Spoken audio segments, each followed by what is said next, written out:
So I'm here with Sam from, I'm having to read it, Bexley Reapers Wargaming Club, their lovely banner. And this has just caught my eye as soon as I walked in this morning. So do you want to explain to us what all the flashing lights and dinosaurs are about? So this is our homage to well-loved dinosaur film. Yep. We call it Cretaceous Camp, because that's the period the dinosaurs came from. Yep. It's a Jeep escape game. You have to get from the start point to the helipad within 4.5 minutes. Okay. You either slow down the T-Rex or speed yourself up. Okay. The T-Rex does move faster than you. Yep. It doesn't follow the road, Okay. and it can just bash through the fences. So it can just run straight Yes. through everything. It will yeah? follow you. So as you weave, its distance gets shorter to you. Okay, so there's no ducking and diving away from it No. anymore. Okay, right. But so far, only one person's died today. Everyone else has managed to escape. Made it to the helicopter. Yes. Okay.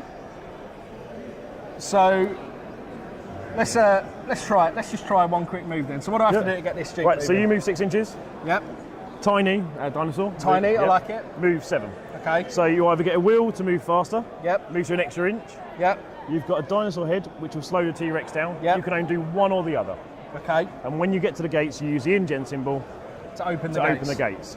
So how many dice do I roll? It's 5 dice, and you Okay. get 3 re-rolls, selecting what dice you want to re-roll. Okay. So that would slow the dinosaur down by 4, yeah. or speed me up by 1. Yes. So it's your choice what you want to do. I will slow the dinosaur down by 4. Right, so you move 6. And Tiny moves 3. Okay. So she's stumbling along after you. She's stumbling just, along. She's just let's, caught have your another one. sim. Let's try and get to this gate. Come on then. So next turn you will be at the gate with your automatic 6-inch move, so you may want to just slow her down. Okay, well I'm going to slow her down by 3 because You I've get got 3. to re-roll, Oh, I could re-roll Yeah. these, can I? And try and slow her down more. and you get 1 more re-roll.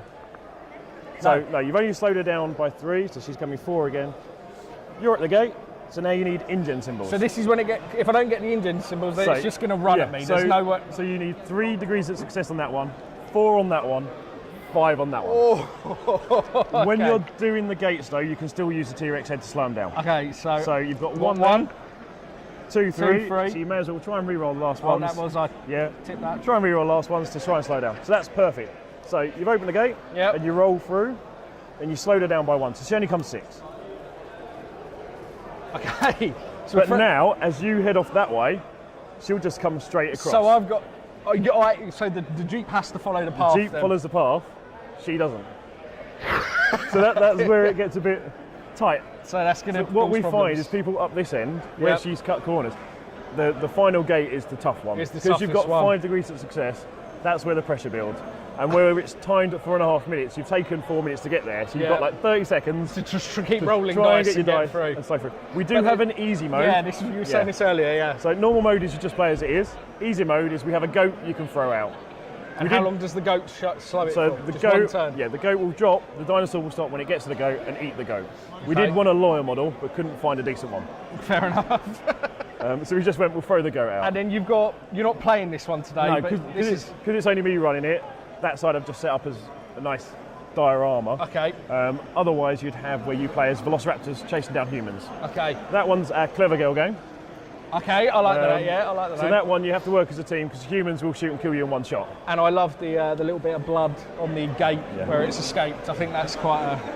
So yeah, at the moment today it's just a diorama because I can't run both games. No, that makes sense. But I decided to set up with, you've got a Triceratops with its lovely pile of dung behind it, being surrounded by velociraptors. So where can people play this then if they want to come and try this out? So we're based in Bexley, Monday night at Fremantle Hall, but we took it to Salute, we brought it here, and we are trying to get to as many wargaming shows as we can. I think it's really different. I love it. I love this table. I've got to say, this is Teddy just- bear fur. That's all it is. I love it. It really does the job. It looks fantastic. It just looks. I'd never think of using something like that for grass, but now I see it on a table. It seems. So it's such an teddy bear obvious fur, and that's brown mastic that we just highlighted. Yeah, just because then you highlighted can it. still roll it up, and you can use it. You can use clear mastic to do rivers. Yeah. So it's quite versatile. We're a small club, so we like to reuse stuff. So that's becoming our bolt action sheets and stuff like that. There you afterwards. You use a pair of dog hair trimmers to cut it all down. So there you go. If people want to come and try escaping from Tiny, then check out the link in the video description below. Yeah, I think it's really cool. It's really original. I really like it. It's this kind of thing. I mean, we've been writing our own game recently using farm animals. Yeah. And basically, it's an animal farm meets kind of like a skirmish game, which is, and again, it's kind of not the same, but the basis of just being household stuff we can chuck together and make a quick little game that lasts 5 minutes. And I think stuff you can use again, quick, easy, simple. Most of it's paint and wash. Yeah, and you're done. It looks really cool. Cool. Well, just take a couple of Thank minutes. you very much. Yeah, Cheers. Check this out.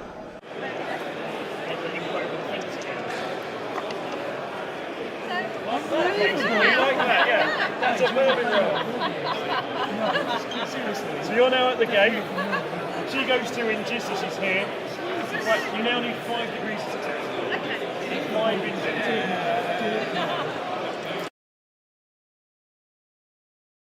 Cool. So here with Andy from Volley painting service. That's correct, yeah. Yeah, local obviously to Medway, Kent area. Yeah. Just thought we'd have a quick chat. So who is it you do stuff for at the moment? Everyone, it seems. I've got a few bits that I've just done for Warlord for their demo team for the Doctor Who game. Oh, okay. Done a few bits for that. I've got a few articles that I'm working on for them as well with their new British Paras that are coming out. Paragliders, tanks, painting guides, all kinds of stuff like that. And I'm also working on a painting guide as well. I've got my first full book. Okay. That's due out next year sometime, published by Pen and Sword Books. And that's going to be painting World War II in the desert. Okay. So yeah, that's been a bit of a learning curve. You commission paint for just Joe Public as well? Yeah, on the side absolutely. Of that? Yeah, and I do stuff all over the world. I've got a fairly extensive American War of Independence project I've been working on. But kind of lost track of just quite how many figures that's been, but that's looking quite astonishing. Cool. The guy that owns them sent me some pictures the other day. There's like these waves and waves of figures.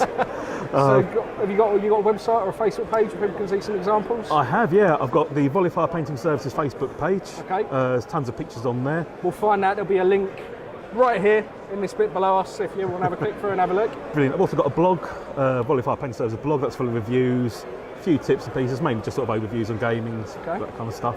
And also part of the Brit the Yank and the Hobby podcast as well, where we talk all things kind of historical gaming, historical modelling, interviews of various bits and pieces. Cool. So yeah, check it out. Lots. Yeah, check it out, guys. So if you're, well, I suppose nationwide, people can send stuff down, but especially if you're in the Kent area with us, we've got plenty of. I think most of the people that watch, like 80% of the people that subscribe are kind of the southeast. That's excellent. So, yeah, check it out. See what you think. Good to see you. Thank you. Cool. Thanks for your time.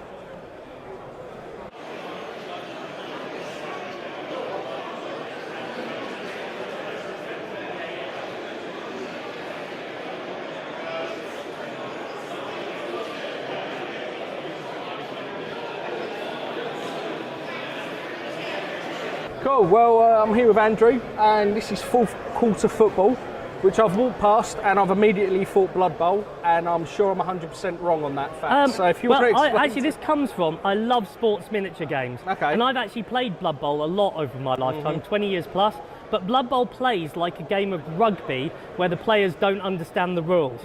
And that's basically what Blood Bowl is, and it's tactical and it's brilliant, but it always made me feel, well, this is trying to be American football, but it's not. Yeah. And I was an American football coach for 10 years, and a player for 10 years in this country, so I've tried to put that skill together and my huge interest in miniatures to make an American football game that plays like real American football. Okay. And the big difference is, for us, is that every play, you will be choosing plays from your playbook. Okay. So at the start of the game, you will have designed, these are dummies at the moment, they'll be graphical design better, but these have been designed so at the start of the game, you will have chosen 15 plays that you want to try and run. So and this is like, see, I do know a little bit about American football, absolutely. So this is kind of this idea that they say in American football, when you sign a coach, you don't just sign the coach, you sign his book. playbook, absolutely. Yeah, and that's where they're kind of, because I've heard it described before as American football is a game of chess between two coaches, just the pieces are the players. Absolutely. It's very much, that's and how so it's built. the game is designed, rather than being improvisational, most of the other sports miniature games, Dreadball, Guild Ball, all these, there's an improvisation to it. It's playing very open and loose. This is, do what's on the play card or you will be punished. Okay. So when you make the selection, so you might take a run play as your play, and might choose a pass play as your audible, which is your plan B. Okay. Okay, and then you'd put these other cards away, you would play out that play. Yep. The only thing you would be able to do is if I'd stacked up the middle with players on your run play, Yep. you can swap it Okay. and play the other play. But once you start playing, the dice reward you if you go to where you're meant to go Right, and okay. try and do what you're meant to do. But there's also a Texas Hold'em poker thing going on here, because if I can, as a defense, can guess what that card is, Yep. if I can work it out, then I'm much more likely to succeed. Yeah. And as the game goes on, as you're pushing your players in the fourth quarter to physically beyond what they can do, if you need to move extra squares or go further or make catches or big tackles, then you start getting fatigue points. Okay. So your players get tired. So if you keep using the same small receiver to catch the ball, he's going to get worn out and eventually he's not going to be able to do anything. Okay. So it's a tactical game. The fatigue is tactics, the plays are tactics, but there's also running the clock, because we're in the fourth quarter. The team that starts on offense is 1 point behind. Okay. So they've got to try and score, but they also want to spend as many plays as they can going down the field. Yeah. But the more plays they use, the more likely it is, as a defensive coach, I know what he's likely to have left in his hand. Yeah. So we're working through. So it's all run off of that. It's just run off of one. Obviously, as in the name, it is just all played from that fourth quarter. Yeah. And it always starts with you Well, one behind. we want the game to play in about an hour. Okay. We don't want it to turn into, much as I love other fantasy sports games, Yeah. some of them can take a long time Yeah, to yeah, play. yeah. So even when we do the movement, the line is treated as one figure for dice rolls. Okay. Okay, so, and then your star player, your positionals move, and then I move, but they're just that first few steps because they both read it. So I noticed some of these and that. So there's an element of obviously building squads as well. Different players have absolutely. different. So these. For instance, the quarterback we're demoing with Yeah. is a right-handed quarterback. Okay. So he's good at throwing short to the right, but he's not a big-armed quarterback, so he's not good at throwing good deep. At throwing the long throws. Now there will be two teams in the box, sets of cards, Yep. so that you have two alternative style modern So again, I teams. assume as the defensive coach, then Yeah. by looking at the players they put out, Yeah. that gives you another idea, absolutely. idea to what's going on. I'd like it. I think it's a really good system. And what we're looking at is in the box will come a modern pro style team. Okay. And an alternative modern pro style team with slightly different playbooks. Long term, we're looking to have different teams from eras of the game. Oh, So okay. like a 1940s heavy, like wishbone team, Yeah. and a 1970s heavy running team, and a San Francisco style sort of West Coast team. Yeah. So when's the launch date for this Okay, then? we are looking at the game launching. We're launching in Kickstarter in September, but I do not want to wait a year for my stuff. You know, Yeah. I've been there. I've done that on Kickstarter. So we are only going to Kickstarter when the main figures for the base game are ready. That's a really good idea. So We've had this conversation with other people today Yeah. about Kickstarter, about certain games, and you wait so long. I think that is So- the kind of thing I want to hear now when I do a Kickstarter. Well, so- what we're going to have is the I want it all and I want it now option. Yeah. You pay if you want to pay for the game, just buy it, order it. We'll have Yeah. it ready by Christmas. Okay. Right? The option though is if you stay in on the Kickstarter for the others extensions, it will take longer, but you'll have different positions. So Yeah. tight ends and fullbacks, all the other positions in Okay. American football will come in. Okay, cool. Well, guys, if you check out the description below, we'll have a link to everything so you can come and have a closer look at this. Are you at any other shows this year? or- Yeah, we were just at the UK Games Expo, Yeah. just finished. We'll be at Salute next year. Okay. And by the time you see us at Salute, we'll already have the game and we'll be selling it. Cool. Well, I look forward to seeing it. I Brilliant. look forward to playing it. Nice to meet you. Thanks a Cool. lot. Awesome. Cheers. Thank you.